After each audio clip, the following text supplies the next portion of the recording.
It finally comes to it, the autofocus test between the Sony A7iii and the Lumix G9. Now in this video we'll be looking at the continuous autofocus for video and how much better and different the Sony autofocus is compared to a contrast-based autofocus of the Lumix G9. And this is a micro four thirds camera and that is a full frame camera which has nothing to do with autofocusing.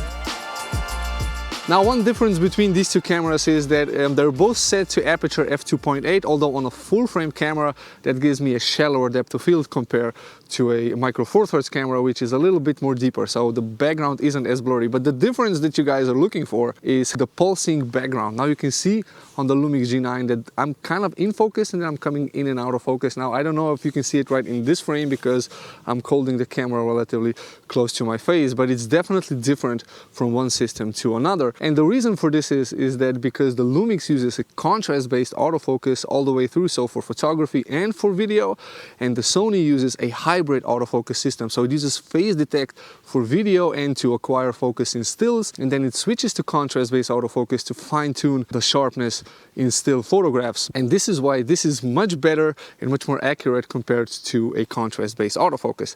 But what's the difference between these two cameras?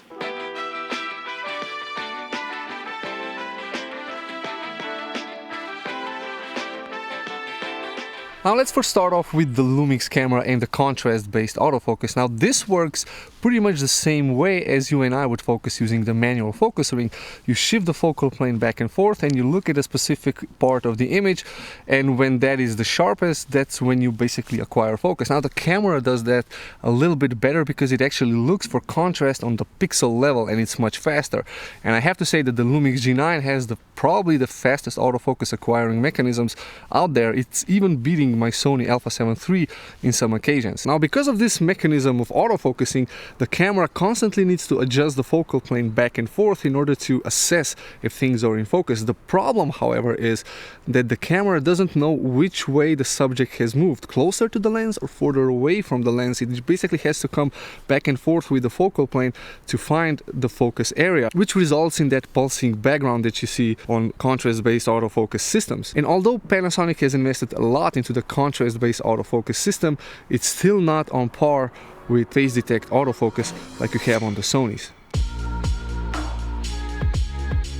So how does the phase autofocus work, for instance, on my Sony camera? Well, it has separate pixels on the sensor which are only used for assessing the distance to the subject. Basically, the camera sees two images, and when those images line up one on top of the other, that means that the subject is in focus, to put it very simple. Now, the cool thing about this is that the camera knows if the subject is in front of the focal plane or further away from the focal plane based on how these images are aligned together. The bad thing is that it only has the accuracy of how many pixels it has for phase detect. So the more pixels it uses for phase detect, the more accurate the distance measurement for the focal plane is going to be, therefore making it less sharp than the contrast-based autofocus, which actually looks at the image and finds the sharpness by looking at the contrast. So phase detect is very fast because the camera knows where the focal plane is supposed to be, in front or in the back. If the subject moves forward, it knows that it needs to shift the focal plane forward. If it moves backward, it knows that it needs to move the focal plane backwards, and therefore it's very accurate and it doesn't need to hunt back and forth. It just follows the subject based on how the images are going in one direction or the other direction. So this way making it much more useful for video autofocusing compared to this. Now this is probably the hardest test for any camera's autofocus system because it's a very high contrast scene, and I'm betting on the Sony to do a better job compared to the Lumix. So let's take a look.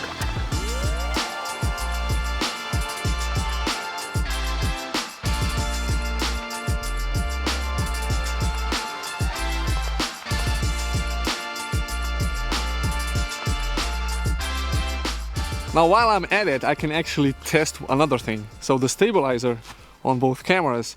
The Lumix has IBIS and it has electronic stabilization, and I also use the Leica 12 to 60mm, which is optically stabilized. On the Sony I have IBIS and I have electronic stabilization, but I don't have optical stabilizers in my lenses because I only have the Sigma 24 to 70. But even though if I would have the optical stabilizer on the Sony, it would never be as good as on a Panasonic, making the Panasonic Lumix G9 the better vlogging camera. And this is why I always use my Sony just on a tripod, because if I walk around like this and talk to you guys, you know, it's shaky as hell. And I'm using the same focal length, so 12mm on the Lumix and 24mm on the Sony. Let's getting foggy.